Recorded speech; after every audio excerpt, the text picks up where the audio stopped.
Hi friends, ఇవాళ వీడియోలో మనం 15th ఫిబ్రవరి 2022కి సంబంధించిన కరెంట్ అఫైర్స్ గురించి అయితే డిస్కషన్ చేద్దాం. ఎవరైతే కేంద్ర రాష్ట్ర ప్రభుత్వ ఉద్యోగాలకు అయితే ప్రిపేర్ అవుతున్నారో వాళ్ళందరికీ కూడా మన ఛానల్ తరపున కరెంట్ అఫైర్స్ అనేవి చాలా ఉపయోగపడతాయి. పేపర్ అనాలిసిస్ అనేది ఒక 3 days నుండి రావట్లేదు, ఎవరు కూడా సఫర్ అవ్వద్దు. అండ్ నేను కొంచెం క్యాంప్ వర్క్ ఉండడం వల్ల నాకు అవ్వలేదు. రేపటి నుండి అయితే యథావిధిగా అప్లోడ్ అయితే చేయడం జరుగుతుంది. హాయ్ ఫ్రెండ్స్, ఇండియాలోని the largest learning platform and an academy. ఎవరైతే ఏపీఎస్సీ, టీఎస్పీసీ, ఎస్ఐ కానిస్టేబుల్ ఉద్యోగాలు ప్రిపేర్ అవుతున్నారో వాళ్ళందరికీ కూడా బెస్ట్ ప్లాట్ఫామ్ ఇది. సో వీళ్ళు పర్టికులర్గా కొన్ని బ్యాచ్ కోర్సెస్లో కొన్ని ఆఫర్స్ ప్రొవైడ్ చేస్తున్నారు. ఎందరో చదువుకోవాలనుకునే వాళ్ళకి అన్లాక్ 20 అనే పేరుతో 20% ఆఫర్తో ఏపీఎస్సీ, టీఎస్పీసీ సబ్స్క్రిప్షన్ అయితే ఇవ్వబోతున్నారు. ఇది వచ్చేసి ఫిబ్రవరి 16th వరకు కూడా ఉండబోతుంది. దీనికి మన కోడ్ వాడాలండి. సో అదే EDUTECH10 అనే కోడ్. సో ఇక్కడ మనం చూసుకున్నట్టయితే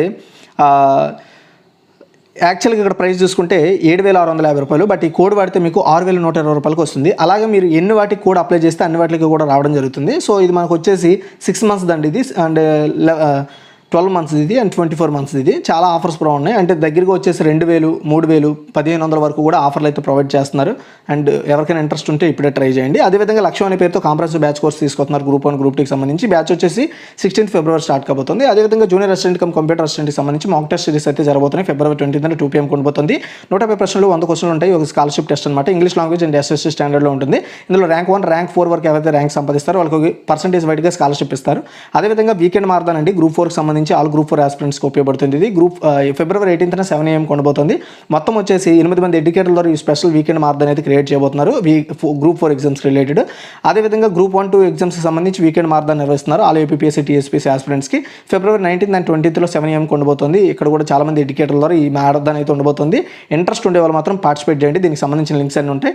ప్లస్ ఫీచర్స్ వల్ల మీకు బెనిఫిట్ ఏంటి అంటే సబ్స్క్రిప్షన్ తీసుకుంటే మీరు నచ్చిన ఎడ్యుకేటర్ ద్వారా నేర్చుకోవచ్చు. కంప్లీట్ ఎగ్జామ్ ప్రిపరేషన్ ప్లాన్ ఉంటుంది. రెగ్యులర్గా డౌట్ క్లియర్ సెషన్స్ ఉంటాయి. మొత్తం సిలబస్ కవర్ చేస్తారు. ఫ్రీ టెస్ట్ సిరీస్ ఉంటాయి. వీక్లీ మ్యాక్ టెస్ట్లు అయితే కండక్ట్ చేయడం జరుగుతుంది. ఇందులో ఫ్రీకి ప్లస్కి సబ్స్క్రిప్షన్ తేడా చూసుకుంటే ఫ్రీలో అన్ని కూడా లిమిటెడ్ యాక్సెస్ ఉంటాయి. బట్ ప్లస్ సబ్స్క్రిప్షన్ తీసుకుంటే కంప్లీట్ సిలబస్, అన్లిమిటెడ్ టెస్ట్లు, అన్లిమిటెడ్ PDF నోట్స్లు, డౌట్ లెసన్ సెషన్స్ అయితే ఉండడం జరుగుతుంది. అదేవిధంగా మనం చూసుకున్నట్టయితే 1 month సబ్స్క్రిప్షన్ యాక్చువల్గా 1,700 రూపాయలు అండి. బట్ కింద నేను ఒక కోడ్ ఇస్తాను. ఆ కోడ్ కానీ మీరు వాడుకున్నైతే EDUTECH10 అనే కోడ్. సో ఇక్కడ మీకు షో చేస్తాను. ఆ కోడ్ కానీ మీరు వాడుకుంటే 1,700 రూపాయలది 1,530 రూపాయలకి వస్తుందంటే 10% డిస్కౌంట్ 1 monthకి. అదే మీరు ఎన్ని మంత్స్ తీసుకుంటే అన్ని మంత్స్ వరకు కూడా మన 10% ఆఫర్ అయితే అవైలబుల్ అవుతుంది. ఎవరికైనా ఇంట్రెస్ట్ ఉంది, ఇంటి దగ్గర కోచింగ్ తీసుకుందాం అనుకునే వాళ్ళకి బెస్ట్ ఆపర్చునిటీ, ట్రై చేయండి. గైస్, నేను ఎక్స్పెక్ట్ చేసేది ఈ వీడియోకి ఒక like and me valuable suggestions comment section ద్వారా తెలియజేయడం. ప్లీజ్ దాన్ని నోట్ చేసుకొని మీరు వీలైతే వాటికి రెస్పాండ్ అవ్వడానికి ట్రై చేయండి. అండ్ ఫస్ట్ క్వశ్చన్ చూసుకుంటే, ప్రత్యేక CBI కోర్టు లూలు ప్రసాద్ యాదవ్ను దానా కుంభకోణానికి సంబంధించిన 5వ కేసులో దోషిగా నిర్ధారించింది. లూలు ప్రసాద్ యాదవ్ ఏ రాష్ట్ర మాజీ ముఖ్యమంత్రి అంటే బీహార్ అండి, గుర్తుపెట్టుకోవాలి ఇది. సో జార్ఖండ్లోని రాంచీలో ప్రత్యేక CBI కోర్టు RJD అధినేత, బీహార్ మాజీ ముఖ్యమంత్రి లాలూ ప్రసాద్ యాదవ్ను దానా కుంభకోణానికి సంబంధించి 5వ కేసులో దోషిగా నిర్ధారించింది. అంటే ఆయన దోషి అని నిర్ధారించిందనమాట. ఈ కేసులో RJD అధినేత, బీహార్ మాజీ ముఖ్యమంత్రి లాలూ ప్రసాద్తో సహా మొత్తం 110 మంది నిందితులుగా ఉన్న సంగతి తెలుసు. అయితే 1996లో వెలుగులోకి వచ్చిన ఈ దానా కుంభకోణం కేసులో లాలూ ప్రసాద్ యాదవ్ని CBI ప్రత్యేక కోర్టు దోషిగా నిర్ధారణ చేస్తూ తీర్పిచ్చింది. దానా కుంభకోణానికి సంబంధించిన 5వ కేసులో డోరాండా ట్రెజరీ నుండి 139.35 కోట్లు అక్రమంగా విత్డ్రా చేసినట్లుగా నిర్ధారణ అయితే చేసింది. ఇందులో మాజీ ఎంపీ జగదీష్ శర్మ, అప్పటి public accounts committee chairman Dhruv Bhagat సహా 35 మందికి 3 ఏళ్ల జైలు శిక్ష పడింది. ఈ కేసులో లాలూ యాదవ్తో పాటు మరో 39 మంది దోషులుగా ఫిబ్రవరి 21న శిక్షణ ఖరారు కానున్నాయి. అయితే లాలూకి సంబంధించిన అన్ని కేసులు పశువుల మేత కోసమే ఉద్దేశించినవని గుర్తుపెట్టుకోండి. అండ్ ఇప్పటి వరకు ఆయన మొత్తం 14 సంవత్సరాలు జైలు శిక్ష అయితే అనుభవించారు. ఇంకా మేబీ ఆ జైలు శిక్షను కూడా ఇంకా ఫ్యూచర్లో ఎక్స్టెండ్ చేసే అవకాశాలు కూడా ఉన్నాయి. చూద్దాం ఏం జరుగుతుందో, గుర్తుపెట్టుకోండి. సో ఒక రాష్ట్రానికి ఒక మాజీ ముఖ్యమంత్రి అయిన తర్వాత 2 ఇంధన సంక్షోభాన్ని తగ్గించడం కోసం భారతదేశం ఏ దేశానికి 40,000 మెట్రిక్ టన్నుల ఇంధనాన్ని పంపిణీ చేసింది. యాక్చువల్గా గవర్నమెంట్ అయితే పంపిణీ చేస్తానని చెప్పింది, ఇప్పుడు వేగంగా పంపిణీ చేసింది, అంటే కంప్లీట్ చేసింది అనమాట. 40,000 మెట్రిక్ టన్నులు అంటే ఈజీ ఏం కాదు. ఆన్సర్ వచ్చేసి శ్రీలంక అండి. ద్వీపదేశం ఎదుర్కొంటున్న ఇంధన సంక్షోభాన్ని తగ్గించడం కోసం మన ఇండియా వచ్చేసి శ్రీలంకకి 40,000 మెట్రిక్ టన్నుల ఇంధనాన్ని అయితే పంపిణీ చేసింది. తగ్గిన విదేశీ నిల్వల కారణంగా ఆర్థిక సంక్షోభంలో ఉన్న అత్యవసర ఇంధన అవసరాలను తీర్చడానికి భారతదేశం చమురు ప్రధాన సంస్థ ఇండియన్ ఆయిల్ కార్పొరేషన్ నుండి ఈ 40,000 మెట్రిక్ టన్నులను శ్రీలంకకు అయితే పంపించింది. అండ్ ఈ సంవత్సరం జనవరిలో దేశంలో దాదాపు శ్రీలంకలో నిత్యావసర వస్తువుల కొరత అండ్ క్షీణించిన విదేశీ నిల్వలు అండ్ ఆహార దిగుమతుల కోసం భారతదేశం శ్రీలంకకి $900 మిలియన్ల రుణాన్ని అయితే ప్రకటించింది. అందులో $5,000 మిలియన్ల సంబంధించిన గ్రాంట్ రీసెంట్గానే చేసింది. అండ్ ఆ తర్వాత ఈ 40,000 మెట్రిక్ టన్నుల డీజిల్ అండ్ పెట్రోల్ కూడా శ్రీలంకకు అయితే అమ్మడం జరిగింది, గుర్తుపెట్టుకోండి. సో తర్వాత వచ్చేసి థర్డ్ వన్ అండి, పునరుత్పాదక ఇంధనంపై న్యూ ఫ్రాంటియర్స్ కార్యక్రమాన్ని ఏ మంత్రిత్వ శాఖ నిర్వహిస్తోంది అంటే కొత్త మరియు పునరుత్పాదక ఇంధన మంత్రిత్వ శాఖ అండి. దీన్ని మనం ఇంగ్లీష్లో ఏమంటామంటే new and renewable energy ministry అంటాము.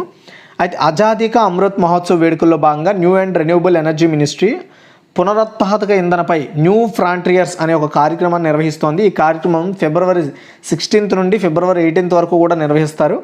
ఈ కార్యక్రమంలో భాగంగా ఈ ఏదైతే న్యూ అండ్ రెన్యూబుల్ ఎనర్జీ మంత్రిత్వ శాఖ ఉందో ఇది 16 February 2022న విజ్ఞాన భవన్లో Indian leadership in energy translation అనే అంశంపై భౌతిక కార్యక్రమాన్ని నిర్వహిస్తుంది. అండ్ దీని అర్థం ఏంటి అంటే మనకు తెలుసు రెన్యూబుల్ ఎనర్జీ కావచ్చు, ఇంధనాన్ని పునరుత్పాదక ఇంధనంపై దృష్టి పెట్టడం కోసం ఈ న్యూ ఫ్రాంటియర్స్ అనే ఒక కొత్త చొరవనైతే స్టార్ట్ చేయబోతోంది. తర్వాత వచ్చేసి 4th వన్ అండి, క్విట్ టొబాకో యాప్ను ఏ సంస్థ ప్రారంభించింది? చాలా ఇంపార్టెంట్ ఆన్సర్ వచ్చేసి ప్రపంచ ఆరోగ్య సంస్థ. So world health organization quit tobacco యాప్ను ప్రారంభించింది. సో ఈ WHO ద్వారా ఇలాంటి ఒక పర్టికులర్గా పొగాకుకు సంబంధించి లక్ష్యంగా చేసుకొని రిలీజ్ చేసిన ఫస్ట్ యాప్ అన్నమాట ఇది. ఎవరైతే వినియోగదారులు ట్రిగ్గర్లను గుర్తించడం ద్వారా వారి లక్షణాలు నిర్దేశించుకోవడంలో, కోరికలు నిర్వహించడంలో మరియు పొగాకు మానేయడానికి దృష్టి కేంద్రీకరించడంలో ఈ యాప్ వాళ్ళకి సహాయం చేస్తుంది. పొగాకు ప్రపంచంలోని నివారించదగిన మరణాలకు ప్రధాన కారణం మరియు ప్రతి సంవత్సరం దాదాపు సిగరెట్ తాగడం వల్ల 8 మిలియన్ల మంది అయితే చనిపోతున్నట్లుగా చెప్పింది. సో ఈ క్విట్ టొబాకో యాప్ అనేది ఏం చేస్తుందంటే పర్టికులర్గా ఎవరైనా సిగరెట్ కాల్చిన వ్యక్తి ఈ యాప్ని ఇన్స్టాల్ చేసుకుంటే సో అతను కాల్చేటప్పుడల్లా కూడా అతనికి అలర్ట్స్ ఇస్తూ అండ్ ఎప్పటికప్పుడు ఆయనకి సిగరెట్కి సంబంధించిన రిలేటెడ్ విషయాల మీద ఆయనకి సమాచారం అయితే అందిస్తుంది అనమాట. దాని ద్వారా అతను ఆ సిగరెట్ని అవాయిడ్ చేయడానికి, సిగరెట్ని ఏ విధంగా అవాయిడ్ చేయొచ్చు అనే దాని మీద విధి విధానాలన్నీ కూడా ఆ పర్సన్కి చూపిస్తుంది. నిజంగా బెస్ట్ యాప్. తర్వాత G20 సెక్రటేరియట్ అండ్ దాని రిపోర్టింగ్ నిర్మాణాల ఏర్పాటుకు ఏ దేశం ఆమోదం తెలిపింది? ఆన్సర్ వచ్చేసి భారతదేశం అండి. చెప్తాను చూడండి. ఇప్పుడు G20 అంటే గ్రూప్ ఆఫ్ 20, ఈ గ్రూప్ ఆఫ్ 20కి పర్టికులర్గా సచివాలయం అనేది ఏర్పాటు చేస్తారనమాట. పర్టికులర్ ఒక ఆఫీస్ని ఏర్పాటు చేస్తారు. సో అదేవిధంగా ఆ రిపోర్టింగ్ అంటే ఏ విధంగా దాని రిపోర్టింగ్ స్ట్రక్చర్ ఉండాలనే దాని మీద భారతదేశం వచ్చేసి ఆ సెక్రటేరియట్ ఏర్పాటుకు అండ్ స్ట్రక్చర్ రిపోర్టింగ్కి సంబంధించి ఆమోదం అయితే తెలపడం జరిగింది. సో అంటే మనకు తెలుసు G20 అనేది జరిగే మీటింగ్లు కావచ్చు, రిలేటెడ్ టాపిక్స్ వాటిని ఎప్పటికప్పుడు సమన్వయం చేయడానికి ఈ సెక్రటేరియట్ అంటే ఈ సచివాలయం పర్టికులర్గా పనిచేస్తుంది. అంటే మనకి ఇప్పుడు ఆంధ్రప్రదేశ్లో చూడండి సచివాలయం ఎలా ఉన్నాయి, పౌరులకి ఎప్పటికప్పుడు కావాల్సిన సర్వీసెస్ని అందించడానికి ఏ విధంగా సచివాలయం ఏర్పాటు చేశారో సో ఈ G20 రిలేటెడ్ ఇష్యూస్ మీద భారతదేశం ఎప్పటికప్పుడు మైండ్ పెట్టి ఎప్పటికప్పుడు దాని మీద రివ్యూలు చేసి లేదా ఆ మీటింగ్లో పాల్గొనేటప్పుడు ఏ విధంగా ఉండాలి, ఏమేమి మాట్లాడాలి అవన్నీ కూడా ఎవరైతే ఆ మీటింగ్లో పాల్గొంటారో ఆ వ్యక్తికి ఈ సెక్రటేరియట్ ద్వారా సమాచారం అయితే అందించబడుతుంది అనమాట. సో మొత్తం బాధ్యత తీసుకుంటుంది, దానికి కావాల్సిన రిపోర్ట్ ఎక్సెట్రా అన్నీ కూడా ఇవి ఎవరైతే ఆ సమ్మిట్లో మాట్లాడతారో ఆ వ్యక్తికి అందజేయబడతారు. అయితే ఇది ఎందుకు పర్టికులర్గా ఇప్పుడే మనం ఎందుకు సెక్రటేరియట్ ఏర్పాటు చేసామో చెప్తాను చూడండి. G20 సెక్రటేరియట్ దాని రిపోర్టింగ్ నిర్మాణాల ఏర్పాటుకు కేంద్ర మంత్రివర్గం ఆమోదం తెలిపింది. ఇది భారతదేశం యొక్క రాబోయే G20 ప్రెసిడెన్సీని నడిపించడానికి అవసరమైన మొత్తం విధాన నిర్ణయాలు అండ్ ఏర్పాట్ల అమలుకు బాధ్యత వస్తుందన్నమాట. యాక్చువల్గా ఏం జరగబోతుందంటే మన ఇండియా G20 మీటింగ్కి December 1, 2022 నుండి November 20, 2023 వరకు కూడా అధ్యక్షత వహించబోతోంది. కాబట్టి మరి దాని మీద పట్టు ఉండాలి కదా, దాని మీద పట్టు సాధించాలి కదా, దాని మీద పూర్తి స్థాయి విధి విధానాలు ఉండాలి కదా. అక్కడ మనం ఏం మాట్లాడాలి, దేని మీద చర్చ జరపాలి, ఏం చేయాలి, ఏంటి అనేది మొత్తం తెలియాలి కదా. దానికోసమే ఈ సెక్రటేరియట్ ఏర్పాటు చేశారు. ఇది 2023లో భారతదేశంలో జరిగే G20 సమ్మిట్లో ముగుస్తుంది. అండ్ అంటే ఈ సెక్రటేరియట్ ఆ రోజుతో ఎండ్ అయిపోతుంది. మళ్ళీ ఫ్యూచర్లో మనకి ఎప్పుడైనా ఈ G20 సమ్మిట్ నిర్వహించే బాధ్యత వస్తే మళ్ళీ ఈ సెక్రటేరియట్ అనేది పునరుద్ధరించబడుతుంది. సాంకేతికత అండ్ లాజిస్టిక్స్ అంశాలకు సంబంధించి పనిని నిర్వహించడానికి ప్రతి హోస్ట్ దేశం G20 సెక్రటేరియట్ను ఏర్పాటు చేసుకోవాలి దాని టైం వచ్చినప్పుడు, దానికి అవకాశం వచ్చినప్పుడు. ఇది ministry of external affairs and ఆర్థిక మంత్రిత్వ శాఖ, ఇతర సంబంధిత మంత్రిత్వ శాఖలు, డిపార్ట్మెంట్లు, డొమైన్ నాలెడ్జ్ నిపుణుల నుండి అధికారులు, సిబ్బందిచే నిర్వహిస్తారన్నమాట ఈ సెక్రటేరియట్ని. అండ్ గత ఏడాది G20 సదస్సుకు ఇటలీ ఆతిథ్యం ఇవ్వగా ఈ ఏడాది ఇండోనేషియా ఇవ్వబోతోంది. అండ్ ఆతిథ్యం ఇస్తోంది. సో 2023 అంటే ఈ సంవత్సరం ఎండింగ్లో December 1 నుండి మనము దాని బాధ్యతలు తీసుకుంటాం. G20 లేదా గ్రూప్ ఆఫ్ 20 అనేది 19 దేశాలు అండ్ యూరోపియన్ యూనియన్తో కూడిన అంతర్ప్రభుత్వ ఫారం, అంటే ఒక ఏజెన్సీ. అంతర్జాతీయ ఆర్థిక స్థిరత్వం, వాతావరణ మార్పులకు తగ్గించడం, స్థిరమైన అభివృద్ధి వంటి ప్రపంచ ఆర్థిక వ్యవస్థకు సంబంధించిన ప్రధాన సమస్యలు ఇక్కడ పరిష్కరించుకోవడానికి చర్చలు జరుపుకుంటారు. ఓకే, అండ్ ఇరు దేశాలు సపోర్ట్ చేసుకుంటాయి. 6th వన్, అస్సాం రైఫిల్స్తో సెంట్రల్ ఫోర్సెస్ శాలరీ ప్యాకేజీని అందించడానికి ఏ బ్యాంక్ అవగాహన ఒప్పందం కుదుర్చుకుందంటే బ్యాంక్ ఆఫ్ బరోడా అండి. సో పర్టికులర్గా ఏ ఫోర్స్లోనైనా సరే మనకి శాలరీలకు సంబంధించి మనం ఏ బ్యాంకులో అకౌంట్ ఉంటే ఆ బ్యాంక్ ద్వారా మనము సో అమౌంట్ అయితే మన శాలరీస్ అందరూ ఆ అకౌంట్లో పడతాయి. కానీ ఇప్పుడు పర్టికులర్గా ఎవరైతే అస్సాం రైఫిల్స్లో పనిచేస్తున్న ఎవరైతే ఫోర్సెస్ ఉన్నారో ఆ వ్యక్తులు ఉన్నారో ఆ ఫోర్సెస్ పర్సన్స్ వాళ్ళకి ఇకపై సో బ్యాంక్ ఆఫ్ బరోడాచే బ్యాంక్ అకౌంట్లు అయితే తెరవబడతాయి. సో ఇకపై శాలరీస్ అన్నీ కూడా ఆ అకౌంట్లోకి అయితే జమ చేయడం జరుగుతుంది అనమాట. దీన్నే సెంట్రల్ ఫోర్సెస్ శాలరీ ప్యాకేజీ అంటారు. ఇది అస్సాం రైఫిల్స్తో బ్యాంక్ ఆఫ్ బరోడా వచ్చేసి ఒప్పందం కుదుర్చుకుంది. ఈ ఒప్పందం ప్రకారం బ్యాంక్ ఆఫ్ బరోడా అస్సాం రైఫిల్స్తో పనిచేస్తున్న అండ్ పదవి విరమణ పొందిన సిబ్బంది అందరికీ కూడా Baroda central forces salary package account అయితే ఇస్తుంది. అండ్ ఇంకా బ్యాంక్ వ్యక్తిగత ప్రమాద బీమా అండ్ కో బ్రాండెడ్ క్రెడిట్ కార్డుతో సహా సో ఇంకా ఎక్స్టర్నల్గా చాలా బెనిఫిట్స్ అయితే ఇవ్వడం జరుగుతుంది ఆ వ్యక్తులకి. Assam rifles director general headquarters colonel administration colonel PS Singh and bank of Baroda Kolkata zonal manager Debabrata Das ఒప్పందంపై సంతకాలు అయితే చేసుకున్నారు. తర్వాత 7th వన్ అండి, ఆంధ్రప్రదేశ్ రాష్ట్ర నూతన డైరెక్టర్ జనరల్ ఆఫ్ పోలీస్ అంటే సింపుల్గా DGP అంటాం. DGPగా ఎవరు నియమితులయ్యారు అంటే వెంకట రాజేంద్రనాథ్ రెడ్డి అండి. ఓకే, చూడండి, ఏపీకి అంటే ఆంధ్రప్రదేశ్కి కొత్త DGPగా కసిరెడ్డి వెంకట రాజేంద్రనాథ్ రెడ్డి నియమితులయ్యారు. 1992 బ్యాచ్ IAS అధికారి అయిన రాజేంద్రనాథ్ రెడ్డి ప్రస్తుతం ఇంటెలిజెన్స్ DGగా వర్క్ చేస్తున్నారు. గతంలో ఆయన విజయవాడ CPగా, విశాఖపట్నం పోలీస్ కమిషనర్గా వర్క్ చేశారు. హైదరాబాద్ వెస్ట్ జోన్ IGగా, విజిలెన్స్ అండ్ ఎన్ఫోర్స్మెంట్ DGగా వర్క్ చేశారు. సర్వీస్లో జాతీయ స్థాయిలో రాజేంద్రనాథ్ రెడ్డి గుర్తింపు పొందారు. ప్రస్తుతం DGP అయిన ఆంధ్రప్రదేశ్ DGP గౌతమ్ సవాంగ్ను బదిలీ చేస్తూ GADకి రిపోర్ట్ చేయాలని ప్రస్తుతం ఆదేశించారు. అంతేగాని అతనికి ఇంకే పోస్ట్లోకి బదిలీ అయితే చేయలేదు. సో ప్రజెంట్ అతనికి ఏ పోస్టింగ్ లేదనమాట. ఓకే, సో మొత్తానికి ఇప్పుడు కొత్త DGP ఎవరు అంటే వెంకట రాజేంద్రనాథ్ రెడ్డి, గుర్తుపెట్టుకోండి. తర్వాత 8th one, Bihar Khadi brand అంబాసిడర్గా ఎవరు నియమితులయ్యారు అంటే మనోజ్ తివారీ అండి. యాక్చువల్గా ఇంతకుముందు ఆ బ్రాండ్కి అంబాసిడర్గా ఎవరు ఉండేవారంటే పంకజ్ త్రిపాఠి, మనందరికీ తెలుసు. సో మిర్జాపూర్ సిరీస్లో ఆయన బాగా పాపులర్ అయిన వ్యక్తి. సో రీసెంట్గా ఆయన మనకి కృషి నెట్వర్క్ సంబంధించి పర్టికులర్ ఆ బ్రాండ్కి ఆ సంస్థకి బ్రాండ్ అంబాసిడర్గా నియమితులయ్యారనమాట పంకజ్ త్రిపాఠి రీసెంట్గానే, అది మనం చర్చించుకున్నాం. సో ఇప్పుడు ఈ పంకజ్ త్రిపాఠి ప్లేస్లో మనోజ్ తివారీ గారు ఈ బీహార్ ఖాదీ బ్రాండ్ అంబాసిడర్గా నియమితులయ్యారండి. సో యాక్చువల్గా ఈ మనోజ్ తివారీ అనే అతను యాక్చువల్గా ఒక Bhojpuri singer and BJP MP కూడా. సో ఈయన బీహార్లోని ఖాదీ మరియు ఇతర హస్తకళలను ప్రమోట్ చేయడానికి బ్రాండ్ అంబాసిడర్గా ఉంటారని సో బీహార్ స్టేట్ మినిస్టర్ అయిన సయ్యద్ షాన్వాజ్ హుస్సేన్ ప్రకటించడం జరిగింది. సో పర్టికులర్గా ఈ ఖాదీ కానీ ఇతర హస్తకళలను ప్రమోట్ చేయడానికి ఈయన బాధ్యత తీసుకుంటారు, ఎందుకంటే ఈయన పాపులర్ నోన్ సింగర్ కాబట్టి. తర్వాత వచ్చేసి 9th వన్ అండి, క్యాన్సర్ను నిరోధించడానికి హోప్ ఎక్స్ప్రెస్ని ఏ రాష్ట్రం ప్రారంభించనుందండి. హోప్ ఎక్స్ప్రెస్ అనేది పర్టికులర్గా ఒక పర్టికులర్ మిషన్ లాంటిది అనమాట. సో అదేంటో చెప్తాను చూడండి. ఆన్సర్ వచ్చేసి మహారాష్ట్రలో క్యాన్సర్ని అరికట్టడం కోసం హోప్ ఎక్స్ప్రెస్ని ప్రారంభించబోతున్నట్లుగా మహారాష్ట్ర ఆరోగ్య మంత్రి రాజేష్ తోపే ప్రకటించారండి. మన ఇండియాలో ఇలాంటి ఒక పర్టికులర్ యంత్రాన్ని ప్రవేశపెట్టడం లేదా ప్రకటించడం ఇదే ఫస్ట్ టైం. కొల్లాపూర్లోని ఒక ప్రైవేట్ హాస్పిటల్లో latest technology mosaic 3D radiation మిషన్ని ప్రారంభించి ఆయన ఈ విషయం ఏం చెప్పారంటే జిల్లా ప్రణాళిక ద్వారా ప్రతి జిల్లాలో హోప్ ఎక్స్ప్రెస్ని ప్రారంభించేలా చొరవ తీసుకోవాలని ఆయన హామీ ఇచ్చారనమాట. అంటే సింపుల్గా ఏంటంటే ఈ హోప్ ఎక్స్ప్రెస్ అనేది పర్టికులర్గా ఎవరైతే క్యాన్సర్ పేషెంట్స్ ఉంటారో వాళ్ళకి స్పెషల్ ట్రీట్మెంట్ ఇప్పించడమే దీని ఉద్దేశం అనమాట.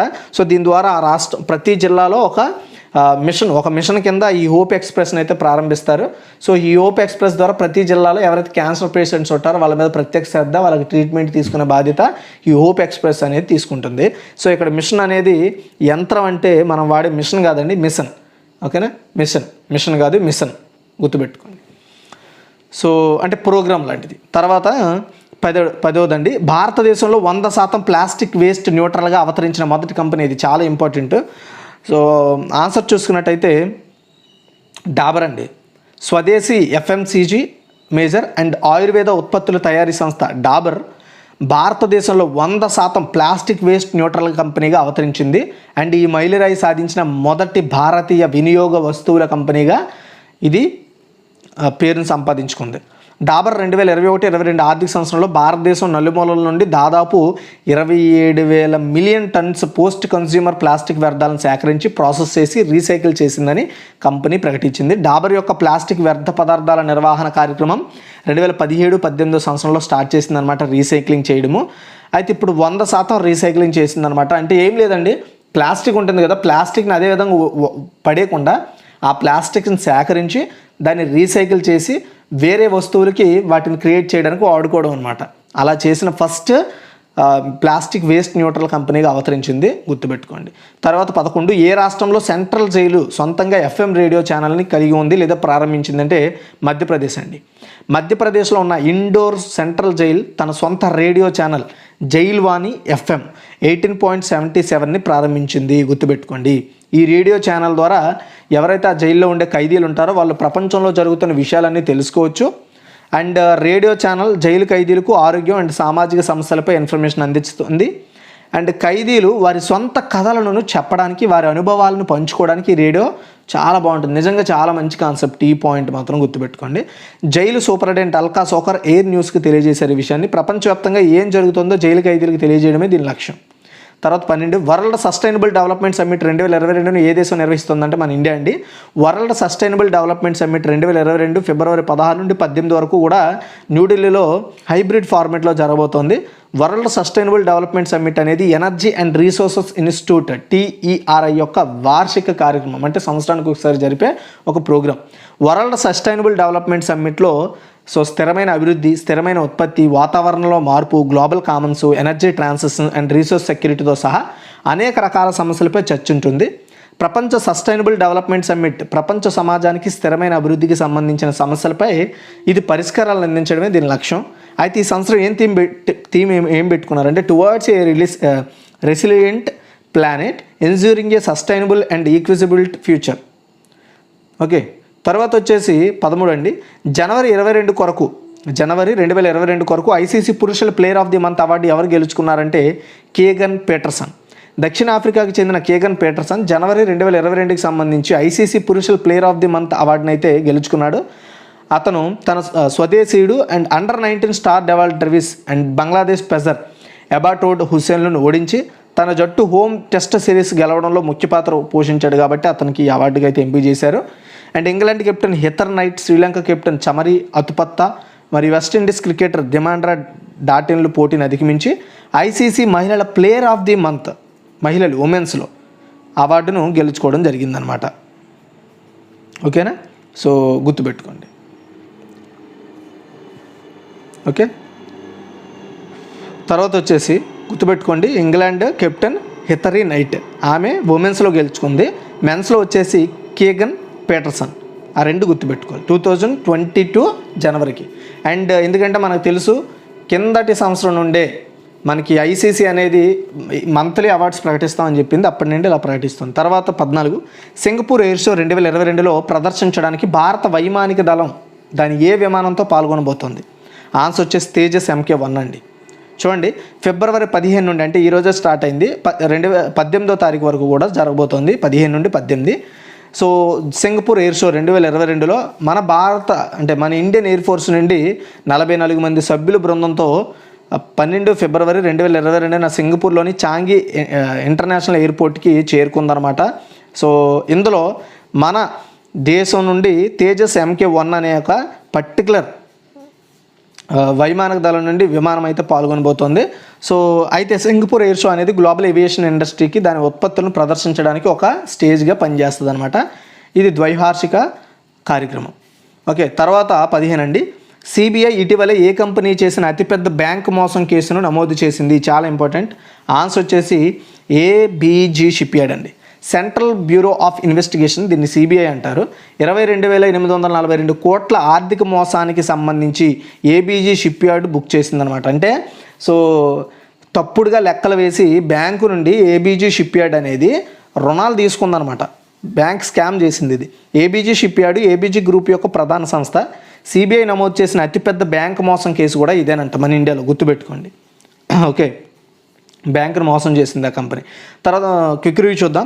ప్రత్యేక సిబిఐ కోర్టు లాలూ ప్రసాద్ యాదవ్ తానా కుంభకోణానికి సంబంధించి 5వ కేసులో దోషిగా నిర్ధారించింది.